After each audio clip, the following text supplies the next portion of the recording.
আসসালামু আলাইকুম। সবার আগে বাছাই করা 10টি আন্তর্জাতিক খবর জানিয়ে দেব। প্রথমেই থাকছে শিরোনাম। তবে তার আগে অনুরোধ থাকবে ভিডিওটিতে একটি লাইক দিবেন।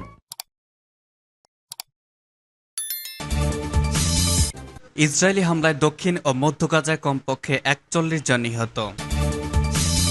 থমকে গেছে আলোচনা, রোজার আগেই গাজায় যুদ্ধবিরতির সম্ভাবনা নেই। যুক্তরাষ্ট্র একমাত্র পরাশক্তি হিসেবে দায়িত্ব পালনে ব্যর্থ হয়েছে, বললেন পুতিন।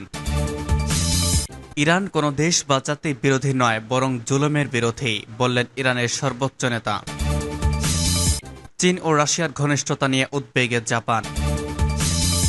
এবং সর্বশেষ জানাবো, কাশ্মীর নিয়ে ভারত পাকিস্তান আলোচনাকে স্বাগত জানাবে আমেরিকা।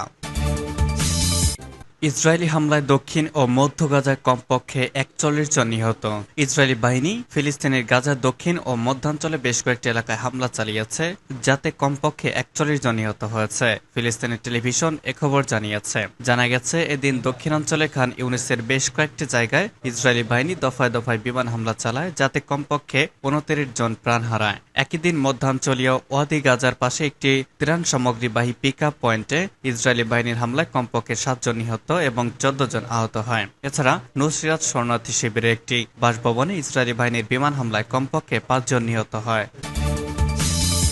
থমকে গেছে আলোচনা, রোজার আগে গাজার যুদ্ধবিরতির সম্ভাবনা নেই। গাজায় যুদ্ধবিরতি ও হামাসের হাতে জিম্মি থাকা ইসরায়েলিদের মুক্তির বিষয়ে মিশরের রাজধানী কায়রোতে চলমান বহুজাতিক আলোচনা থমকে গেছে। ফলে রোজা শুরুর আগে যুদ্ধবিরতি হওয়ার সম্ভাবনা খুবই কম, নেই বললেই চলে। মধ্যপ্রাচ্যের সংশ্লিষ্ট দেশগুলো বরাত দিয়ে মার্কিন সংবাদ মাধ্যম নিউ ইয়র্ক টাইমসের প্রতিবেদনে এই তথ্য জানানো হয়েছে। যুক্তরাষ্ট্র বিগত মাসখানেক সময় ধরেই রোজার আগেই গাজায় একটি যুদ্ধবিরতি ও হামাসের হাতে থাকা জিম্মিদের মুক্ত করার বিষয়টি নিয়ে সংশ্লিষ্ট পক্ষগুলোকে চাপ দিয়ে আসছে।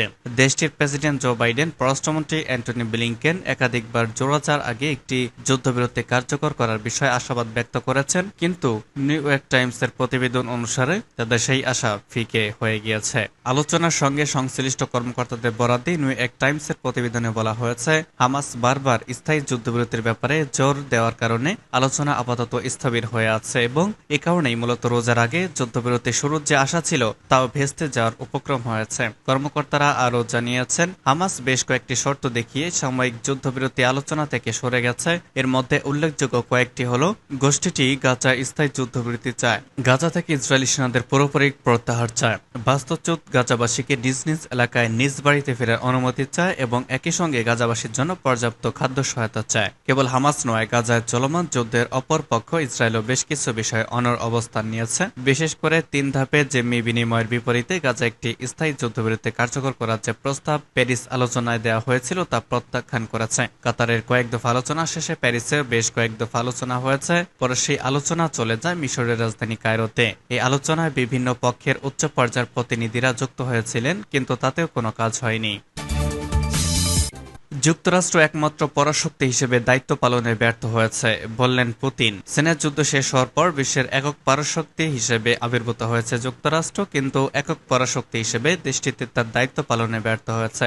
রাশিয়ার সোচিতে আয়োজিত ওয়ার্ল্ড ইয়ুথ ফেস্টিভ্যালে দেওয়া এক ভাষণে দেশটির প্রেসিডেন্ট ভ্লাদিমির পুতিন এ মন্তব্য করেছেন। রুশ সংবাদ মাধ্যম আরটি প্রতিবেদনে বলা হয়েছে, ১ মার্চ থেকে শুরু হওয়া পর্যন্ত ইয়ুথ ফেস্টিভ্যাল শেষ হবে আজ। এই আয়োজনে বিশ্বের বিভিন্ন দেশ থেকে প্রায় ২০,০০০ তরুণ প্রতিনিধি যোগ দেন। এই ফেস্টিভ্যালে বিভিন্ন সাংস্কৃতিক অনুষ্ঠান, প্রতিযোগিতা ও প্যানেল ডিসকাশন আয়োজিত হয়। পুতিন তার ভাষণে বলেছেন, ১৯৯১ সালে সোভিয়েত ইউনিয়নের পতনের পর মার্কিন এলিটদের সামনে এককভাবে বিশ্বকে নেতৃত্ব দেওয়ার সুযোগ এসে যায়, কিন্তু আমি বিশ্বাস করি এরপর যুক্তরাষ্ট্রের কাঁধে যে ভার এসেছিল তা তারা পালন করতে ব্যর্থ হয়েছে।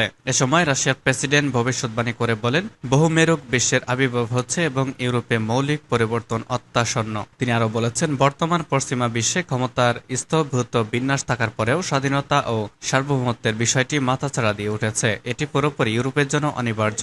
ব্রিক্স জোটের আবির্ভাব আন্তর্জাতিক পরিমণ্ডলে যুক্তরাষ্ট্রের একক আধিপত্য খর্ব করবে বলেই মনে করেন অনেক বিশ্লেষক ও অর্থনীতিবিদ। গত বছর এ বিষয়ে মার্কিন সম্প্রচার মাধ্যম ব্লুমবার্গ এক প্রতিবেদনে বলেছিল, বর্তমান আন্তর্জাতিক ব্যবস্থার একটি বিকল্প অনুসন্ধান নিজ কারণেই গুরুত্বপূর্ণ এবং এটি যুক্তরাষ্ট্রের নেতৃত্বের ব্যর্থতাকেই তুলে ধরে। ইরান কোনো দেশ বা জাতির বিরোধী নয়, বরং জুলুমের বিরোধী, ইরানের সর্বোচ্চ নেতার মন্তব্য। ইসলামী প্রজাতন্ত্র ইরানের সর্বোচ্চ নেতা আয়াতুল্লাহিল উজমা খামেনি বলেছেন, সাধারণভাবে বিশ্বের কোনো দেশ বা জাতির সঙ্গে ইরানের বিরোধ নেই। আমরা জুলুম, আগ্রাসন ও সাম্রাজ্যবাদের বিরোধী। গাজায় আপনারা যেসব ঘটনা দেখছেন, আমরা সেগুলোর বিরোধী। আজ ইরানের বিশেষজ্ঞ পরিষদের প্রধান ও সদস্যদের সঙ্গে সাক্ষাতের সময় তিনি একথা বলেন। আয়াতুল্লাহ খামেনি আরও বলেন, একটি জাতি তাদের নিজেদের ভূখণ্ডে বড় ধরনের জুলুমের শিকার হচ্ছে। নারী ও শিশুসহ সবাইকে হত্যা করা হচ্ছে, নির্বিচারে ঘরবাড়ি ধ্বংস করে দেয়া হচ্ছে। কিন্তু আমেরিকা, ব্রিটেন ও কিছু ইউরোপীয় দেশ এর বিরোধিতা করছেই না, বরং সাহায্য সহযোগিতা করছে। ইরান এই ধরনের তৎপরতার বিরোধী। ইরানের সর্বোচ্চ নেতা বলেন, ইসলামী প্রজাতন্ত্র জন্মটা এমন এক ভূমিকম্পের মতো যা বিশ্বে একটি ফ্রন্ট তৈরি করেছে। এর একটি ফ্রন্ট হলো লিবারেল ডেমোক্রেসি আর অন্যটি হলো ইসলামী প্রজাতন্ত্র ফ্রন্ট। লিবারেল ডেমোক্রেসির অস্তিত্বের সঙ্গে আগ্রাসন মিশে আছে, কিন্তু ধর্মভিত্তিক গণতন্ত্রের ফ্রন্টের কাছে সবচেয়ে গুরুত্বপূর্ণ বিষয় হলো জুলুম মোকাবেলা করা। তিনি বলেন, ইসলামের ভিত্তিতে যে শাসন ব্যবস্থা প্রতিষ্ঠিত হয় সেটার কাজের ভিত্তি হলো জুলুম করবে না এবং জুলুমের শিকার হবে না। চীন ও রাশিয়ার ঘনিষ্ঠতা নিয়ে উদ্বেগে জাপান। চীন ও রাশিয়ার মধ্যে ঘনিষ্ঠ সামরিক সহযোগিতার বিষয়টি নিয়ে গভীরভাবে উদ্বেগ প্রকাশ করেছে জাপান। আজ একটি নিয়মিত সংবাদ সম্মেলনে দেশটির চিফ ক্যাবিনেট সেক্রেটারি ইয়োহিশিমা হায়াশি এমন উদ্বেগের কথা জানিয়েছেন। খবর রয়টার্সের। চীন ও রাশিয়ার মধ্যে ঘনিষ্ঠ সামরিক সহযোগিতা বিষয়টি জাপানের পাশাপাশি এই অঞ্চলের নিরাপত্তাকে হুমকির মুখে ফেলতে পারে বলে আশঙ্কা করছেন তিনি। ইয়োশিমাসা হায়াশি আরও বলেছেন, চীন রাশিয়ার সম্পর্কের উন্নয়নের উপর ঘনিষ্ঠ নজর রাখতে চায় আমাদের দেশ। এর আগে রাশিয়ার সঙ্গে বন্ধুত্ব আরও ঘনিষ্ঠ করার ইচ্ছা করেছিল চীন। আজই বেইজিং এর পার্লামেন্টের বার্ষিক বৈঠকের ফাঁকে একটি সংবাদ সম্মেলনে চীনা পররাষ্ট্রমন্ত্রী ওয়াং ই বলেছেন, নতুন সহযোগিতা বৃদ্ধি করতে এবং রাশিয়ার সঙ্গে বন্ধুত্ব আরও সুসংহত করতে লক্ষ্যে রাশিয়ার সঙ্গে কাজ করতে ইচ্ছুক চীন। এবং সর্বশেষ জানিয়ে দিব, কাশ্মীর নিয়ে ভারত পাকিস্তান আলোচনাকে স্বাগত জানাবে ওয়াশিংটন। কাশ্মীর নিয়ে ভারত ও পাকিস্তানের মধ্যে ফলপ্রসূ এবং শান্তিপূর্ণ আলোচনাকে স্বাগত জানাবে ওয়াশিংটন। যুক্তরাষ্ট্রের পররাষ্ট্র মন্ত্রণালয়ের মুখপাত্র ম্যাথু মিলার এক সংবাদ সম্মেলনে এমন মন্তব্য করেছেন। খবর জিও নিউজের। তবে এই সংবাদ সম্মেলনে দুই দেশের যে কোনো সংলাপের গতি, সূচক এবং চরিত্র নির্ধারণ করা ভারত ও পাকিস্তানের বিষয় বলে উল্লেখ করেছেন তিনি। ম্যাথু মিলার বলেন, যুক্তরাষ্ট্র, ভারত ও পাকিস্তান দুই দেশের সঙ্গেই তার সম্পর্ককে মূল্য দেয় এবং আমরা তাদের মধ্যে একটি ফলপ্রসূ ও শান্তিপূর্ণ সম্পর্ক দেখতে চাই। এর আগে মঙ্গলবার ভারতের প্রধানমন্ত্রী নরেন্দ্র মোদী পাকিস্তানের 24তম প্রধানমন্ত্রী হিসেবে শপথ নেওয়ার জন্য শাহবাজ শরীফকে অভিনন্দন জানিয়েছেন। সামাজিক যোগাযোগ মাধ্যম এক্সে দেয়া এক পোস্টে পাকিস্তানের নতুন প্রধানমন্ত্রীকে অভিনন্দন জানিয়েছিলেন তিনি। সংবাদ সম্মেলনে যুক্তরাষ্ট্রের পররাষ্ট্র মন্ত্রণালয়ের মুখপাত্র বলেন, ওয়াশিংটন প্রধানমন্ত্রীর বক্তব্যকে স্বাগত জানিয়েছে। এ সময় তিনি দুই দেশের অংশীয় স্বার্থের অগ্রগতির বিষয়ে নতুন পাকিস্তান সরকারের সঙ্গে কাজ করারও আশ্বাস দিয়েছেন।